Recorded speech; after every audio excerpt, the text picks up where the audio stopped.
तो आदाब, नमस्कार, गुड इवनिंग, सत श्री अकाल। एक बार फिर आप तमाम लोगों का स्वागत है क्राइम कहानियां विद शम्स में। बात 2018 की है, 6 साल पुरानी। 4 अप्रैल तारीख। 16 लोग, जिसमें ओडिशा हाई कोर्ट के रिटायर्ड जज, सरकारी अफसर, मंदिर प्रशासन के लोग, ये सभी 16 लोग जगन्नाथपुरी के मंदिर के एक तहखाने में दाखिल होते हैं। दिन का वक्त था, कोर्ट का आदेश था और सरकार ने कहा था तहखाने का दरवाजा खोलना है। उस तहखाने का दरवाजा जिसे बरसों से खोला नहीं गया था। इस तहखाने को लेकर तमाम बातें थी कि इसमें कितना खजाना है, क्या कुछ है। तो हर एक की नजर थी कि इस तहखाने से खजाने का राज बाहर आएगा। 16 लोगों की टीम उस तहखाने के दरवाजे पर पहुंच गई, जहां अंधेरा। पहुंचने के बाद अब कहा गया चाबी दीजिए ताकि तहखाने के दरवाजे पे लगा ताला खोला जा सके। अब सभी एक दूसरे का मुंह देख रहे हैं, मंदिर प्रशासन से लेकर जो डीएम वहां के वो और बाकी तमाम लोग। अब वो अचानक सारे हैरान कि भैया तहखाने के दरवाजे पर खड़े हैं, चाबी है ही। एक दूसरे से पूछा गया, थोड़ी देर परेशान हुए और फिर पूरी टीम बैरंग वापस लौट आई। अब ये बड़ी अजीब फजीहत वाली बात थी कि कोर्ट का आदेश था जाकर खजाने की गिनती करनी थी, खजाना देखना था और चाबी नहीं उस तहखाने की। लौट कर आए, मामला गंभीर। पता किया गया भाई चाबी का रखवाला कौन है। तो पता चला कि ये जो जगन्नाथपुरी मंदिर के तहखाने में रखे खजाने, जो अंदरूनी तहखाना है, उसकी चाबी की जिम्मेदारी सरकार की होती है, ओडिशा सरकार की। और सरकार का नुमाइंदा होता है कलेक्टर। तो जो भी पुरी के कलेक्टर होंगे, खजाने की चाबी उन्हीं के पास होगी। अब कहा गया भाई पुरी के कलेक्टर साहब से पूछा जाए, चाबी तो उनके पास होनी चाहिए। उस वक्त अरविंद अग्रवाल पुरी के कलेक्टर हुआ करते थे। 2018 की ये बात है। उनसे पूछा गया तो वो हैरान। उन्होंने कहा कि जब मैंने चार्ट लिया यहाँ के कलेक्टर का, तो मुझे ना किसी ने चाबी दी, ना मेरे जो जा रहे थे कलेक्टर साहब उन्होंने नहीं दी, और किसी ने मुझसे कभी चाबी का कोई जिक्र नहीं किया। तो मैं तो चाबी के बारे में जानता नहीं। अब बात हैरान करने वाली, तमाम तरह की बातें होने लगी। चाबी कहाँ है, कहीं खजाना चोरी तो नहीं हो गया। अब चूंकि मामला गंभीर था, तरह तरह की बातें हो रही थी, तो आखिरकार उस वक्त ओडिशा के मुख्यमंत्री थे नवीन पटनायक। इल्जाम ये लगने लगा कि कहीं जगन्नाथपुरी के तहखाने का खजाना कोई चुरा तो नहीं रहा, और इसीलिए वो चाबी गायब कर दी गई है। तो अब विधानसभा में ये मामला उठा, विपक्ष ने आवाज उठाई, तो नवीन पटनायक को मजबूरन एक जांच समिति बनानी पड़ी। एक इंक्वायरी कमेटी बनाई और उन्होंने कहा कि 2 हफ्ते के अंदर इस चीज का पता लगाइए कि आखिर उस खजाने की चाबी कहाँ गई। इंक्वायरी कमेटी ने अपनी पूरी पूछताछ की, कलेक्टर से लेके तमाम कलेक्ट्रेट ऑफिस के लोगों से, मंदिर प्रशासन के लोगों से, कोई फायदा नहीं। लेकिन फिर एक अचानक करिश्मा होता है। 2 हफ्ते के बाद इंक्वायरी कमेटी राज्य सरकार को एक रिपोर्ट देती है और इस रिपोर्ट के साथ एक लिफाफा देती है। और रिपोर्ट में ये लिखा था कि हमें चाबी तो नहीं मिली, लेकिन पता नहीं कहां से हमें एक जगह से एक लिफाफा मिला गुमनाम, और उसमें एक चाबी है, और उसमें ये लिखा हुआ है कि ये उसी खजाने और उसी तहखाने के दरवाजे की डुप्लीकेट चाबी है। अब ये बात बड़ी हैरान करने वाली थी। असली चाबी नहीं थी, लेकिन डुप्लीकेट चाबी किसी ने लिफाफे में रख के दे दिया और वो सरकार तक पहुंच गई। अब ये बात हुई कि भाई ऐसा कौन है, किसने किया। लेकिन खैर धीरे धीरे ये बात लोग भूल गए। लेकिन उस तहखाने को खोलने की आवाज उठती रही। धीरे धीरे वक्त बीता। 2018 से अब हम 2024 में आ गए। 6 साल पूरे हो गए। 6 साल बाद आखिरकार 18 जुलाई संडे के दिन, लगभग 46 साल बाद, जगन्नाथपुरी के उसी तहखाने के अंदर 11 लोगों की एक टीम दाखिल हुई, जिसमें ओडिशा हाई कोर्ट के एक रिटायर्ड जज, जिनकी अगुवाई में गए जस्टिस विश्वनाथ, मंदिर प्रशासन कमेटी के लोग, सरकारी अफसरान। तो ये तमाम लोग 18 जुलाई को इस तहखाने के अंदर दाखिल होते हैं। इनका काम है उस तहखाने के अंदर जाकर उस खजाने को देखना, उसे गिनना और ये पता करना कि क्या खजाना अपनी जगह सही से है, क्या खजाना पूरा है, इससे पहले जो कुछ गिनती हुई क्या उसके बराबर है, जिस तहखाने के अंदर ये खजाना है उसकी हालत ठीक है, इसलिए ASI यानी आर्कियोलॉजिकल सर्वे ऑफ इंडिया की भी टीम गई। इस तहखाने में जाने के लिए एक मुहूर्त निकाला गया। दोपहर के 2:15 का यह मुहूर्त था और ठीक 2:15 पर यह 11 सदस्यीय टीम उस तहखाने में पहुंचती है। इससे पहले 4 अप्रैल 2018 को गई थी, चाबी नहीं थी, बैरंग लौट आए। अब 6 साल बाद यह टीम पहुंचती है, दरवाजे पर खड़ी होती है और वही चाबी जो 6 साल पहले लिफाफे में मिला था इंक्वायरी कमेटी को, जिसमें यह था कि इस तहखाने की डुप्लीकेट चाबी है, उसी चाबी के साथ ये 11 सदस्यीय टीम पहुंची। ताला खोलने का जो मुहूर्त था, ठीक उसी मुहूर्त के वक्त ताला खोला गया। अफसोस, पूरी कोशिश कर ली लेकिन उस डुप्लीकेट चाबी से उस तहखाने के दरवाजे का ताला नहीं खुला। 6 साल पहले बैरंग लौट चुकी थी टीम, दोबारा लगा कि फिर गड़बड़ ना हो, तो आखिरकार रिटायर्ड जस्टिस ने हुक्म दिया कि इस डुप्लीकेट चाबी के भरोसे न बैठो, कटर से ताले को काट डालो। और आखिरकार उस ताले को काट दिया गया। साथ में इस टीम के अलावा सपेरे भी थे, क्योंकि इस तहखाने के बारे में तमाम तरह की कहानियां हैं। अब इस टीम ने ताला काट दिया, अंदर दाखिल। अब बाकायदा उस तमाम अंदर में जो खजाने हैं उसकी गिनती होगी और देखा जाएगा कि इसमें क्या कुछ है। तो इसकी शुरुआत 18 जुलाई संडे को हो गई। लेकिन यह खजाना है क्या? आखिर इतने वक्त के बाद क्यों खुला? और पिछले 46 साल के बाद ये अंदरूनी खजाने तक लोग क्यों पहुंचे? तो अब पेश है इस जगन्नाथपुरी के रहस्यमय खजाने की पूरी कहानी। जगन्नाथपुरी मंदिर 12वीं सदी में बना था। तब ये गंग राजवंश का दौर था और उन्हीं राजवंश के दौर ने 12वीं सदी में इस जगन्नाथपुरी मंदिर का निर्माण कराया था। उस वक्त इस मंदिर को सोने, चांदी, हीरे, जवाहरात के आभूषण से मतलब पूरी तरह से पाट दिया गया था। देश के अमीर मंदिरों में से एक मंदिर जगन्नाथपुरी। फिर आगे चलकर धीरे धीरे ये मंदिर, इसका नाम जो अपने देश में 4 धाम के लिए मशहूर है, चाहे वो फिर बद्रीनाथ, द्वारिका और रामेश्वरम, उसके साथ एक पुरी, यही जगन्नाथपुरी मंदिर है। तो 4 धाम में एक। तो इस मंदिर का महत्व आप समझ सकते हैं। अब इस मंदिर के अंदर तहखाना है, एक बाहरी और एक अंदरूनी। बाहरी तहखाना तो अक्सर खुलता रहता है, लेकिन अंदरूनी तहखाना 46 साल बाद 18 जुलाई को खुला। इससे पहले 1905 में एक बार खुला था, 1926 में तहखाना खुला था, फिर 1978 में आखिरी बार खुला था। हालांकि 84 में भी इसको खोला गया था, लेकिन पूरी तरह से लोग अंदर नहीं जा पाए और उसकी रिपोर्ट पता ही नहीं है। तो आखिर में माना जाता है कि 1978 में इस तहखाने को खोला गया था और उस वक्त उस आभूषण की गिनती हुई थी। और कमाल की बात यह है कि जब ये खुला और उस वक्त जो इसकी गिनती हुई वो करीब 3 महीने तक गिनती चली थी। 1978 में आखिरी बार जब इस तहखाने को खोला गया, जिसके अंदर तमाम खजाना रखा हुआ था, तब 70 दिन लगे थे उस तहखाने में रखे उस खजाने की गिनती करने के लिए, 70 डेज।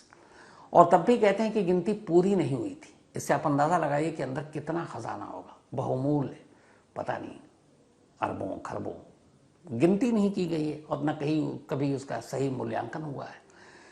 तो करीब जब 1978 में इसकी गिनती हुई, जो 70 दिन तक चली थी, और ये शुरू हुई थी गिनती 13 मई 1978 को और खत्म हुई थी 23 जुलाई 1978 को, इस तहखाने के खजाने की गिनती।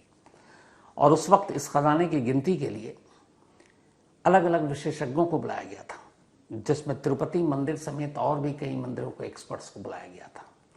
और उस वक्त जो आखिरी अभी तक बताया गया कि इस खजाने में क्या क्या है, उसके हिसाब से, और इसका विधानसभा में एक सवाल का जवाब भी कुछ वक्त पहले एक मंत्री ने दिया था, तो उनके हिसाब से 1978 में उस अधूरी गिनती के बाद जो खजाने की लिस्ट बनी थी उसमें यह था कि इसके अंदर कुल 747 तरह के अलग अलग जेवरात आभूषण हैं, 747 टाइप के अलग अलग, जिसमें से 12,883 तोला सोने के जेवर हैं, 22,153 तोला चांदी के गहने हैं, इसके अलावा हीरे जवाहरात के तमाम बेशकीमती गहने और बाकी गहनों की तो गिनती ही नहीं हुई थी।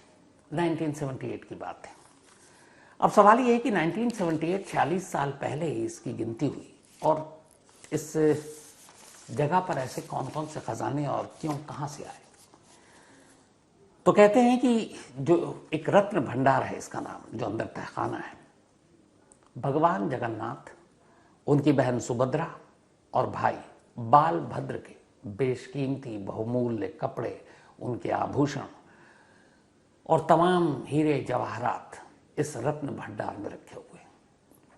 इसके अलावा बहुत सारे ऐसे खजाने हैं जो बाहरी जो तहखाना है, दो हैं, एक रत्न भंडार है जो बिल्कुल अंदर है, जो आज 46 साल बाद 18 जुलाई को खुला, एक और है बाहर, लेकिन वहां पे अक्सर वो खोला जाता रहा इसलिए कि जब भी भगवान जगन्नाथ या सुभद्रा या बालभद्र इन सब को इस तरह के उनके वस्त्र या फिर आभूषण उनको पहनाए जाते हैं, तो इसीलिए उन दरवाजों से आसानी से उसको निकाला जा सकता है।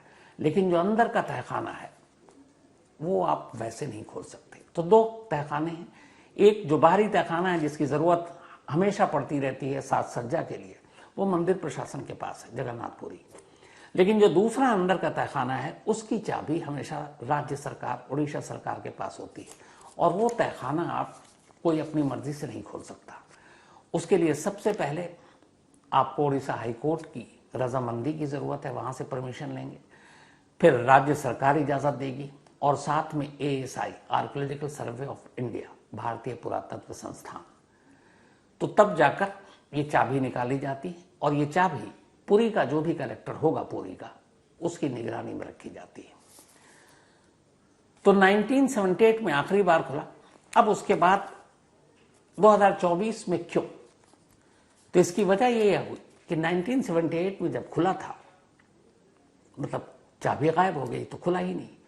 तब से ये इल्जाम लग रहा है कि शायद इस खजाने के साथ कुछ हेरफेर किया जा रहा है, क्योंकि चाबी गायब है। फिर इंक्वायरी कमेटी के पास एक रहस्यमय लिफाफे में डुप्लीकेट चाबी को रख देता है, तो सरकार पर भी उंगली उठी थी। बाद में नवीन पटनायक सरकार, उन पर भी उठी। यहां तक कि अभी जो लास्ट मई जून में उड़ीसा का विधानसभा चुनाव हुआ और लोकसभा चुनाव हुआ, उसमें जगन्नाथपुरी के इस तहखाने की उस गुमशुदा चाबी का मुद्दा गरमाया हुआ था। भाजपा ने बड़ी जोर शोर से इल्जाम लगाया था नवीन पटनायक सरकार पर, उनकी पार्टी पर, कि ये चाबी इन्होंने गायब किया और पता नहीं भगवान जगन्नाथपुरी के तहखाने का जो खजाना है वो कहीं और निकाल कर ले जाया गया। तो उस खजाना को लेकर ये चुनावी मुद्दा बन गया और ये हुआ कि खजाने की आखिर दरवाजा क्यों नहीं खोला जाता, उसके बाद उसकी गिनती क्यों नहीं होती। तो शक है कि इस खजाने की चुरा लिया गया है। तो जब ये मुद्दा बना, खैर उसके बाद चुनाव नतीजा आया और नवीन पटनायक सरकार चली गई, अब बीजेपी की सरकार आई, तो बीजेपी ने कहा कि अब इसको हम खुलवाते हैं। तो उसी के बाद कोर्ट की परमिशन से, ASI की मंजूरी और राज्य सरकार की सहमति के बाद पहले बाहरी जो तहखाना है उसको खोला गया और उसके बाद 18 जुलाई को अंदर का जो तहखाना है, जो पिछले 46 सालों से नहीं खुला था, उसको खोला गया। अब तहखाना खुल गया है, गिनतियां होंगी, इसकी पूरी वीडियोग्राफी होगी और सबसे पहले तो ये मिलान होगा कि आखिर जो पुराना 1978 में जो भी गिनती हुई उसके बराबर है कि नहीं। और जो चुनावी मुद्दा बन गया था कि खजाने की चोरी हो गई है, तो वो बेशकीमती खजाना अपनी जगह है कि नहीं। अगर गिनती में कुछ ऊंच नीच हो गया तो आप अंदाजा लगा लीजिए कि फिर ये आगे चलकर क्या मुद्दा बनेगा। अब ये कि इतने वक्त के बाद ये तहखाना क्यों खुलता है, हालांकि ये भी बड़ी रहस्यमय चीज है। 1960 में 1960 में एक श्री मंदिर एक्ट बनाया गया था इसी जगन्नाथपुरी के इसी तहखाने को लेकर, इसी रत्न भंडार को लेकर, और उसमें तब यह तय हुआ था 1960 में श्री मंदिर एक्ट के तहत एक कानून बना और उसमें लिखा था कि हर 3 साल में इस मंदिर के इस खजाने की गिनती होगी, तहखाना खुलेगा, उसकी देखभाल होगी, अगर मरम्मत की जरूरत पड़ी तो ASI के जरिए वो होगी। हर छोटे बड़े जितने भी जेवरात हैं, आभूषण हैं, उनकी इन्वेंट्री दर्ज होगी। उनकी बाद उसको सब उसी तरीके से बंद कर दिया जाएगा और 3 साल के बाद फिर उसकी गिनती होगी और पुराने गिनती से उसका मिलान होगा। 1960 का ये श्री मंदिर एक्ट कहता है, कानून बनाया गया था।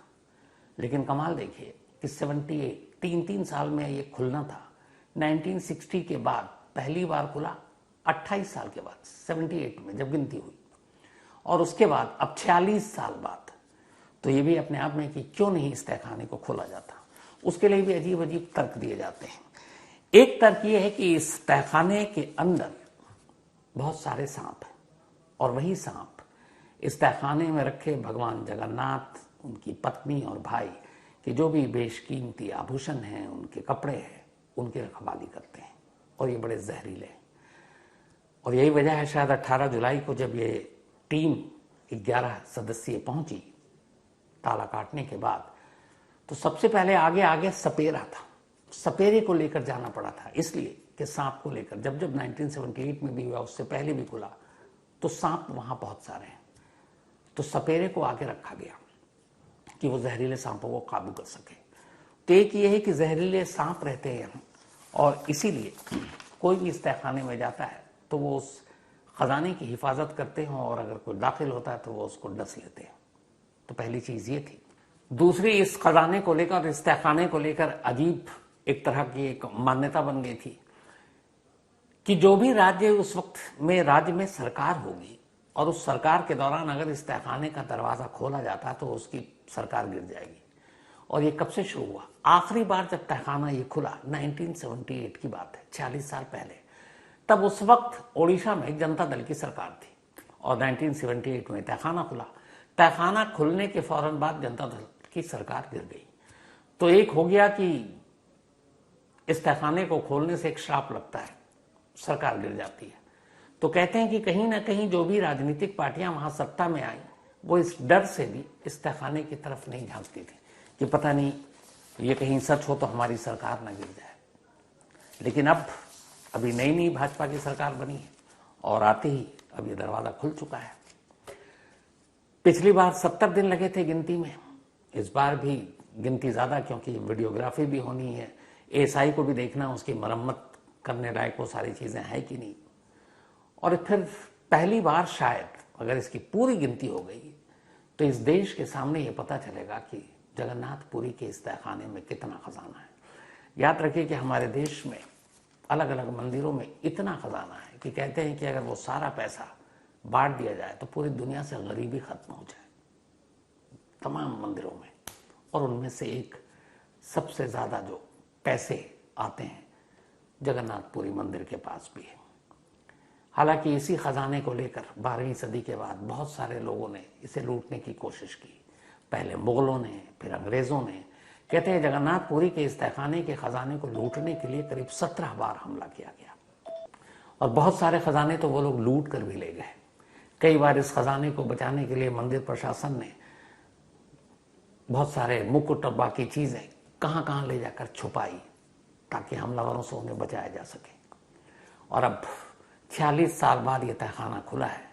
गिनती होने के बाद पता चलेगा कि अभी चुनाव में जो बीजेपी ने इल्जाम लगाया था कि इस खजाने की चोरी की गई है, वो सही है या गलत है। अगर 78 की उस गिनती से इसका मिलान हो गया तो ठीक, वरना अगर गिनती कम हो गई तो आने वाले वक्त में एक बहुत बड़ा मुद्दा होगा। तो क्राइम कहानियां विश्वम्स में आज इतना ही। अब आपसे मुलाकात होगी अगले संडे को किसी नई कहानी के साथ। तब तक अपना और अपनों का ख्याल रखिएगा। Thank you very much.